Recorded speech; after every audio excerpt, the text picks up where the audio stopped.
Hello and welcome to Iconik on the Horizon, where we're going to give you a preview of what's coming in 2024. I'm Steve, and it's my privilege to present what our team's been working on. These are some really exciting updates, so let's just get into it. Iconik lets you manage media in a very agile way. But did you also know that it's a platform? Our customers are building entire media systems on Iconik, using it as a platform to tie everything else together. And we actually do it too. Backlight integrates Iconik with the rest of its tools that cover the full video lifecycle. And what that means is Iconik touches more workflows, so we're equipping it to meet you in those workflows in more ways. And as we go through and preview these updates that are in the pipeline here, they're just going to keep getting bigger and better, so watch to the end.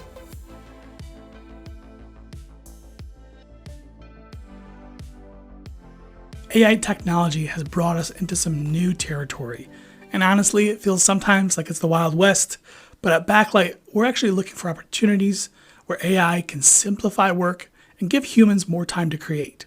So in the case of Iconik, this means making it easier for you to manage your media, work through productions, and get media to the people who need it.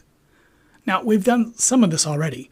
A few years back, we introduced visual AI auto tagging for images and video, and that was a quick way to add searchable metadata into your archive. Then we brought you AI transcriptions, so that with one click, you can create a transcription and you can have the ability to search for spoken phrases in 22 languages. Now, out of the box, Iconik uses Rev AI. It's one of the most powerful and accurate speech-to-text engines out there. Now we're taking things even further and partnering with Rev AI once more to take you beyond AI-generated transcriptions to bring you AI-driven topic extraction and summaries. These are going to also be searchable just like anything else in Iconik, and it's going to help you to quickly understand what's in your content without having to spend time scrubbing through footage or searching through transcripts. Now, let's talk about improving what Iconik can do with what it sees. Visual AI, like I said before, it can add a lot of data based on what's visible. That could be objects, colors, moods, you name it. But we believe there's actually more value in it if you can actually train your AI. To train it to look for specific things that are only in your archive. To tag them in a way that's relevant to you. Watch this.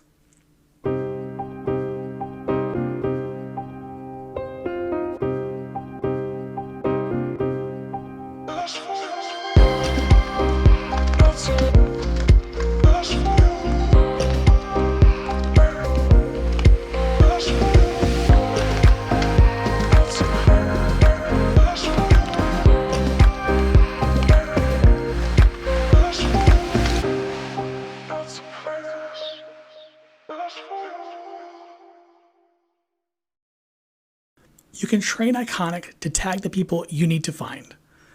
That could be the cast of a film or politicians in the news. Now you can analyze one or multiple assets in bulk, then confirm the suggested tags. And then if you're using video, you're going to have a person timeline, and that's going to help you find exactly where somebody appears. And once you've tagged someone, Iconik begins to learn to find them in any new content. And then for older content, you can still do that on demand. If you're a power user who has access to the admin area, you're going to find a new persons page. And this is going to show you everyone who's been tagged in your library, just like in Google Photos or Apple Photos. And there you can fine tune the accuracy of your results. And we know that with AI also comes data. So the natural question to ask is, what happens to my facial training data? Well, that's just for you. It's only going to be used in your Iconik domain, only for your benefit and nowhere else.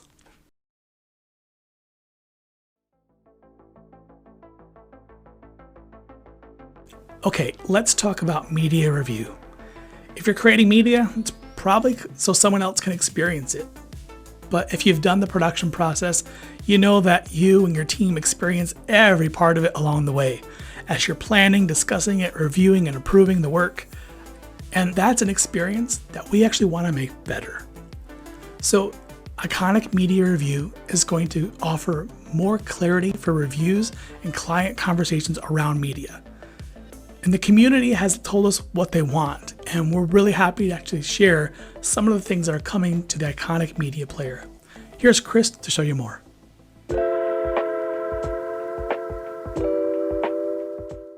Hi, Chris from Backlight here, and today I wanted to show you some of the new features we're bringing to the asset player in Iconik. We really wanted to make collaboration in Iconik feel even bigger and bolder than it was before, and make it easier for you to collaborate with your clients and colleagues when reviewing all the great work that you've been doing. So, to kick things off, let's jump into an asset. This looks like a good one. As you can see, straight away, you've got a much larger window here. We're really making your work the focus of the media review experience, and this player window is also responsive. It will adjust to the available space that you give it. So in giving everything more space, we're making it easier for everybody to see the media, really see those details, and give your work the attention that it deserves. If I open up the comments, you can see here that we've tweaked the UI a little bit. We've moved the comment section that used to be below the media, and we've put it underneath the comments panel on the right. We've done this for a number of reasons, partly to optimize the available screen real estate that you have, but it also just feels a little bit more natural to write your notes underneath the panel where they appear. So let's add a quick note.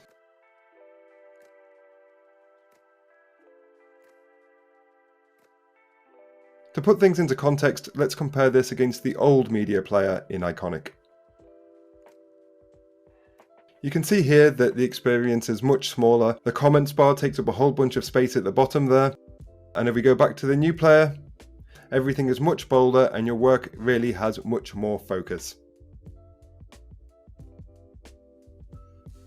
These UI changes aren't the only changes we've made to the new Iconik media player. We've also added some really cool new features designed to make it easier for you to compare and contrast the work that you've been doing. So, let's jump into a new asset to look at compare mode. Let's find a nice asset. This one looks good. So you can see at the top here we have multiple versions of this asset. Let's say we're working with a client and they want to see the changes between two of those versions. That's now really easy to do with compare mode. So let's activate compare mode. And let's say we want to compare version 5 with version 2. Now you can see here we've got this really easy side-by-side comparison. It's really easy to look at one version of the asset and then at the other and make those contrasts and comparisons between the two. But this side-by-side comparison mode isn't the only option available. We've also included a wipe mode. And here you can see you've got this wipe that you can move and control around the screen to compare the assets in a slightly different way. And there's one more compare mode feature too, which is overlay. So with overlay, what we've done is we've got one version placed on top of another with adjustable opacity. So if I move this slider, we can see the differences from one version to the next. This mode can be really powerful if you're identifying changes in the edit, such as movement and timing. So let's have a quick look at another version of the asset, which has a different zoom and a bit of different timing. If we move the slider over to the left here, we can see version 5 more clearly, or if we leave it in the middle, we can see a blend of the two. And again, it just makes it so much easier to spot variations or changes in an asset version, and that can be really handy when you want to show clients the subtle changes you've made to work that may not necessarily show up as clearly on a side-by-side comparison or using the wipe feature. The next feature I'd like to show you today is the new zoom mode. So let's jump out of this asset, close compare mode,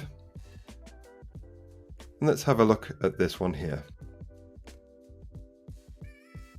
Now with the new zoom mode, using your mouse scroller, it's really easy to zoom in, pan around, and really get up close and in detail with those aspects of the image you really want to pay attention to.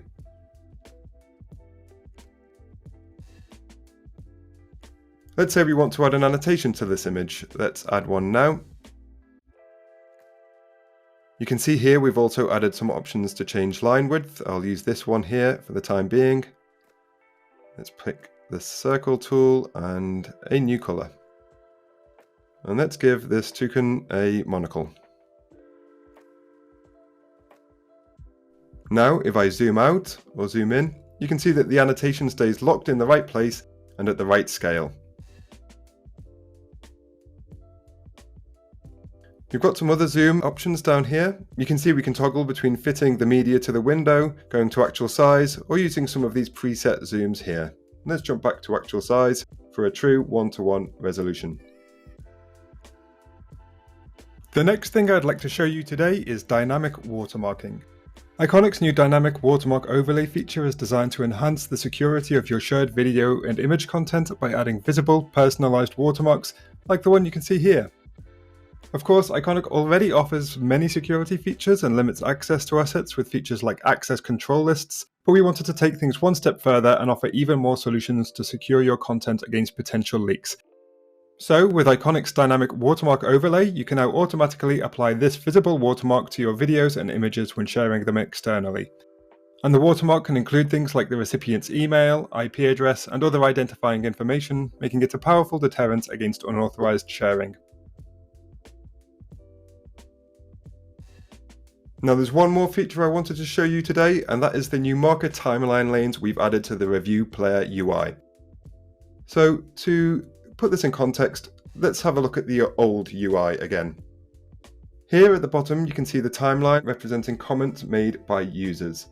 But this clip also has some time-based metadata and subclips, so let's open those now. And you can see as I've opened those panels and that information, more pips have appeared on the timeline representing the time-based metadata and the subclips. But in this old player, it's a little bit difficult to differentiate what's what, and things can start to feel a little bit cluttered on that timeline. So we've addressed this with the new player UI. Let's go back to the new player, select a new asset, and open up the comments, time-based metadata, and the subclips. Now you can see in the new review player, we've made things much clearer by adding separate lanes for comments, subclips, and time-based metadata.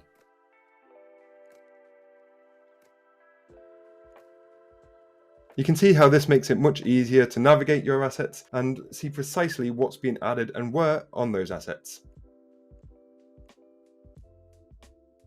Let's close these panels and play this asset on a loop because it's quite nice to look at. And that's a look at the new Iconik media player in action. We hope that with these new UI changes and features, you can have even more productive interactions with your colleagues and your clients in Iconik. And this is just the beginning of our renewed focus on media review and collaboration in Iconik. There's going to be a lot more to come in this space, especially following our acquisition by Backlight, and with some of the experience of the minds behind media review solutions like Cinesync and F-Track on our team. So stay tuned for those exciting updates, and thank you for watching.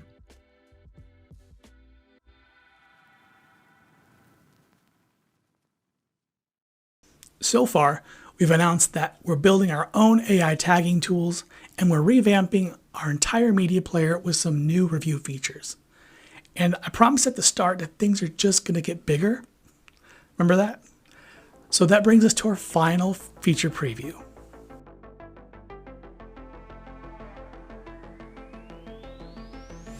If you're an asset manager or you're working in a creative team, you know how much work it takes to keep a media archive organized. But even after it's all neat and tidy, you still have to update it and move things around. And that requires even more time. You still have to move things through the collaboration review process. You gotta transfer and deliver files. It's a lot. But what if you could actually set these tasks onto autopilot? You see, our most technical customers have been using Iconik to automate their tasks for years. They use Iconik to execute very specific workflows. And while that's great for them, what about everyone else? What about the people who don't know how to code or use things like APIs and webhooks? Our team has been thinking about this, and we want the most powerful parts of Iconik to be accessible to everyone. And this is how we're going to do it.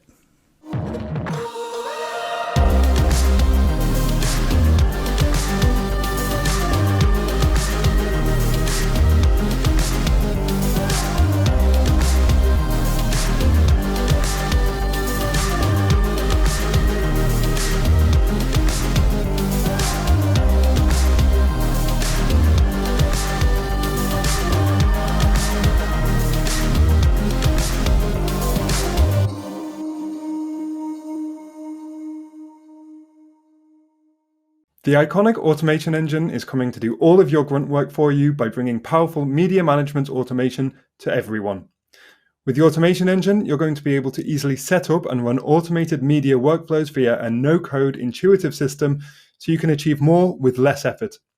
If you think it, you can build it and unlock the full potential of your Iconik media library. So let's take a look. Here we are in the admin section of Iconik in a new section called Automations. Here in this Automations UI, we can see a variety of automations that are enabled and disabled. You can see we can give the automations names, see when they were created, whether they're running or not, and we can see the rules associated with these automations. We can run these automations manually if we want to test them, or delete them if we don't need them anymore. And we can also edit any of these automations if we want to, just by clicking on them. But what do these new automations look like, and how are they making your life easier? Well, let's create a new automation to show you how. Here you can see the new simple automation engine UI. Iconik is currently asking me what trigger I would like to use to create our new automation. So what do we want to achieve?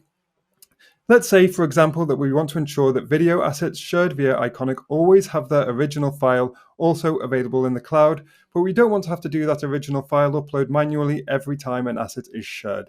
We just want to make sure those original assets are always available to those who need them without having to think about it. Now, this might not be a workflow that everyone needs, but it might be useful to some people working in a certain way, and that's the magic of Iconik. We can make that happen.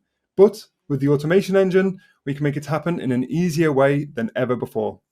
So let's set the automation up. The first thing we need to do with the automation engine is set the trigger condition. For this example, we only want to run the automation on shared video assets, so let's add that condition.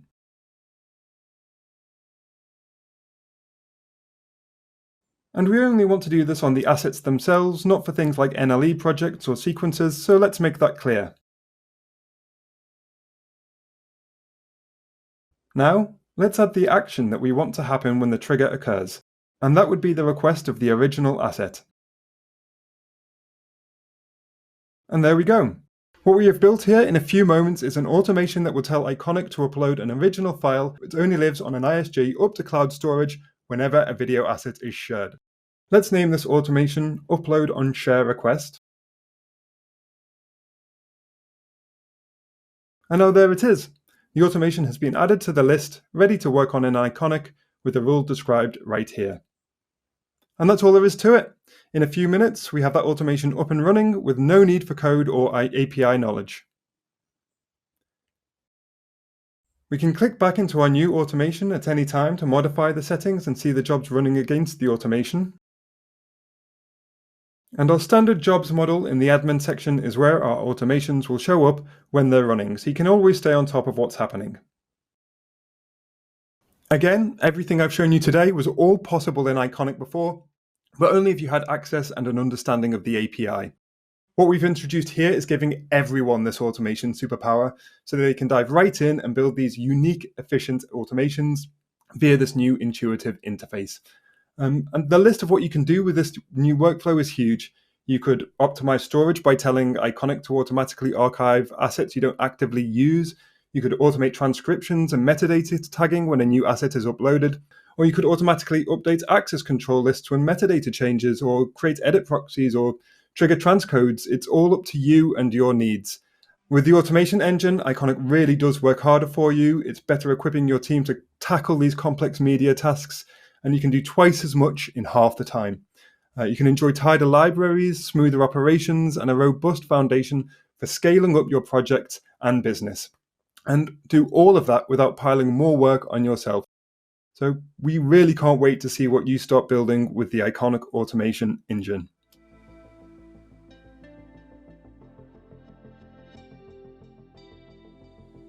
The automation engine, the new media player, and AI-generated summaries and topics, that's going to be available in September. And as the rest of the new features roll out over the next few months, they're just going to make Iconik more useful and accessible to everyone.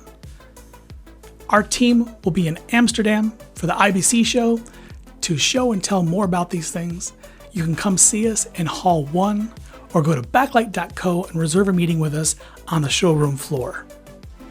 We will have more new Iconik features to share later, but for now, this is going to have to do for today's preview. I hope you enjoyed this first look. On behalf of all the Backlight team, thanks for watching.